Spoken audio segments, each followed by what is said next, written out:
পাগলের মতো ভালোবাসবে। দূর থেকে একবার দোয়াটি পাঠ করুন, 100% কাজ হবে ইনশাআল্লাহ।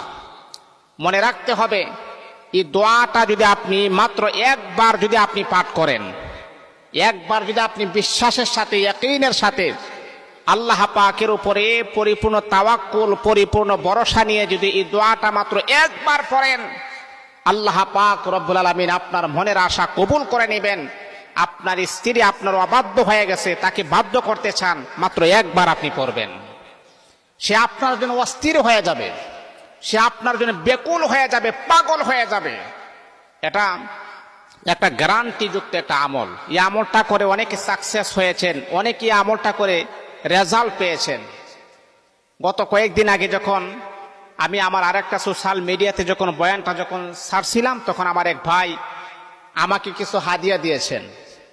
তা আমাকে বলতেছে, শায়েখ আপনার নাম হচ্ছে মুফতি মিজানুর রহমান বিবারিয়া, আপনার একটা আমল পেয়ে আমি অত্যন্ত খুশি হয়েছি, এমনকি আমি রেজাল্ট পেয়েছি, এই জন্য আমি আপনাকে খুশি মনে কিছু হাদিয়া দিতে চাই। তা আমি চিন্তা করলাম, এখন যদি না করি হাদিয়া দেওয়া শূন্য, নেওয়াও সুন্নাহ। আমি বললাম, ঠিক আছে ভাই, আপনি যেহেতু হাদিয়া দিবেন, আমি তো না করতে পারবো না, আল্লাহ রাসূলের সুন্নাত অস্বীকার হবে, ঠিক আছে দেন। আসলে টাকা পয়সা বড় কথা না। টাকা পয়সা আজকে আপনার কাছে আছে, কালকে নাও থাকতে পারে। টাকা পয়সা দিয়ে সম্পর্ক মেনটেন করে না।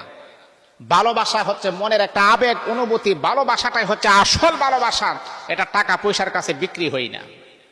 আমাকে টাকা দিলেও আমি খুশি, না দিলেও আমি খুশি। আমি সবচাইতে বড় খুশি হই আল্লাহ পাকের পিয়ারা বান্দারা যখন স্বামী স্ত্রীর সংসার যখন মজবুত হয়, বাঙ্গা যখন না হয়, চূর্ণ বিচূর্ণ যখন না হয়, তখন আমি সবচাইতে বড় খুশি হই।